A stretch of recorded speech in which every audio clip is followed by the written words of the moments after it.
মাতৃভাষা বাংলার দাবিতে ১৯৫২ সালের ২১ ফেব্রুয়ারি যারা জীবন দিয়েছিলেন তাদের মধ্যে অন্যতম শহীদ আব্দুস সালাম। ২১ ফেব্রুয়ারি আসলে ফেনীর সালামনগরে তার স্মৃতি বিজড়িত গ্রন্থাগার ও স্মৃতি জাদুঘরটি আলোচনায় আসলেও সারা বছর পড়ে থাকে অযত্নে, অবহেলায়। শহীদ সালামের আত্মত্যাগ আগামী প্রজন্মের সামনে তুলে ধরতে স্মৃতি জাদুঘর ও গ্রামটির উন্নয়ন চান সালামনগরবাসী। দর্শনার্থী এখানে হতাশ আমাকে জিজ্ঞেস করে যে এখানে সালামের কোনো কিছু সংরক্ষণ করা হয় না কেন।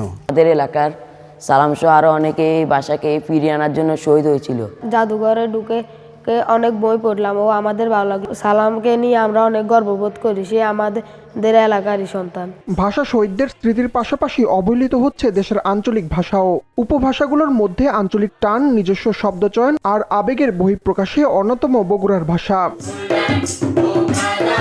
এই অঞ্চলের গায়ক, শিক্ষক আর ভাষাবিদরা মনে করেন বগুড়ার ভাষা জনপদটির ইতিহাস, সংগ্রাম আর জীবনের গল্প বহন করে।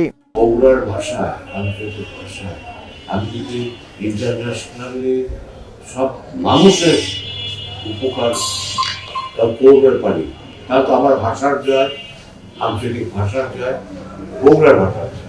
আমরা শুধু বগুড়ার ভাষার কথা কই না, আমরা কথা কই, আমরা দেশের কথা কই, মানুষের কথা কই, হতদরিদ্রের কথা কই, সবার কথা কই। আঞ্চলিক ভাষাটা খুবই জরুরি, আঞ্চলিক ভাষা রক্ষা করা জরুরি, আঞ্চলিক ভাষা জীবিত করে রাখা জরুরি।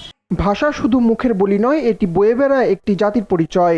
শহীদদের স্মৃতি সংরক্ষণ ও আঞ্চলিক ভাষার মর্যাদা রক্ষা না করা গেলে আগামীতে ২১ ফেব্রুয়ারি অচেনা হয়ে পড়বে পরবর্তী প্রজন্মের কাছে। আব্দুল হামিদ, RTV।